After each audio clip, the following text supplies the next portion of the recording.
পৰ্যটকক হাত বাউলি মাতিছে জামুগুৰি হাটৰ ভৰলিপৰীয়া কন্যকা বহুমুখী পামে। দেশী বিদেশী পৰিভ্ৰমী চৰাই ভৰি পৰিছে কন্যকা কৃষি পাম।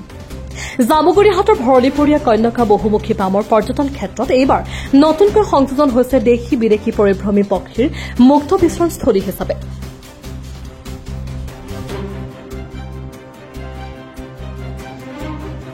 সম্প্ৰতি কন্যকা বহুমুখী পামখনলৈ পৰ্যটকক হাত বাউল দি মাতিছে দেশী বিদেশী পৰিভ্ৰমী পক্ষীয়ে। এতিয়া শ শ দেশী বিদেশী পক্ষী কাকলিৰে মুখৰিত কন্যকা পাম।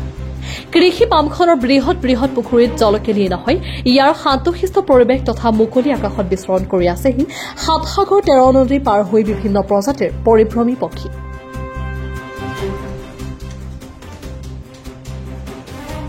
অসমৰ ৱাইল্ড লাইফ গাৰ্ডিয়ান সঞ্চালক তথা পক্ষীবিদ মাছিহ আহমেদ খানে এই কৃষি পামত যোৱা এসপ্তাহ সময় ধৰি চলোৱা গৱেষণাত এই তথ্য পোহৰলৈ আহিছে।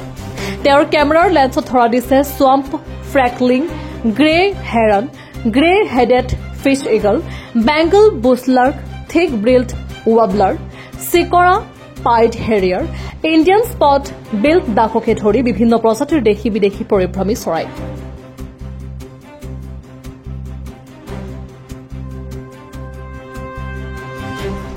যিবোৰ চৰাই পৰিদৰ্শনৰ বাবে দেশী বিদেশী পৰ্যটক কাজিৰঙা মানাহলৈ আহে, সেইবোৰ চৰাই এতিয়া তেনেই সাধাৰণ অৱস্থাত প্ৰত্যক্ষ কৰিব পাৰি ভৰলিপৰীয়া কন্যকা বহুমুখী কৃষি পামত।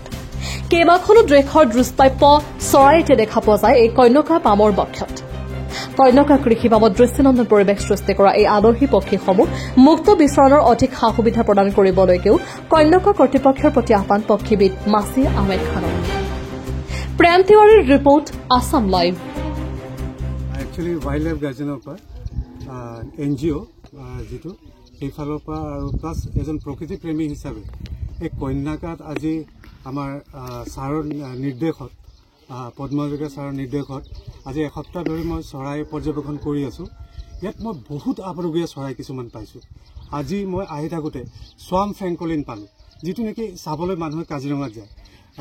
গ্ৰে হেৰন পালোঁ, তাৰপিছত গ্ৰে ফিচিং ইগল পালোঁ, গ্ৰে হেডেড ফিচিং ইগল পালোঁ। এইবিলাক চাবলৈ মানুহ কাজিৰঙাত যায়, যিহেতু আমি এই কন্যাকাতে এই চৰাইখিনি উপভোগ কৰিব পাৰিছোঁ। আৰু এইটো আমাৰ মাত্ৰ 10 দিনৰ পৰ্যবেক্ষণে।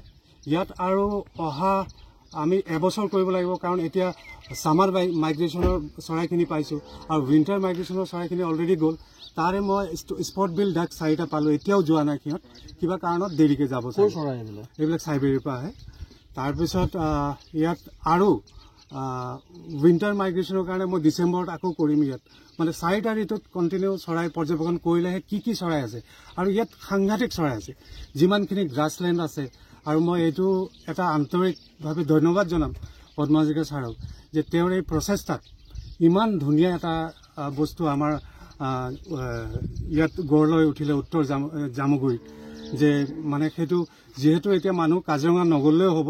আগন্তুক, আৰু মই যিটো মোৰ ইমান দিনৰ অভিজ্ঞতাৰ পৰা ক'ব পাৰোঁ যে আগন্তুক 5-10 বছৰ ভিতৰত কাজিৰঙাৰ প্ৰায়খিনি চৰাই ইয়ালৈ আহিব, কাৰণ তেওঁলোকৰ বাসস্থানৰ বাবে বিৰাট উপযোগী এই অঞ্চল।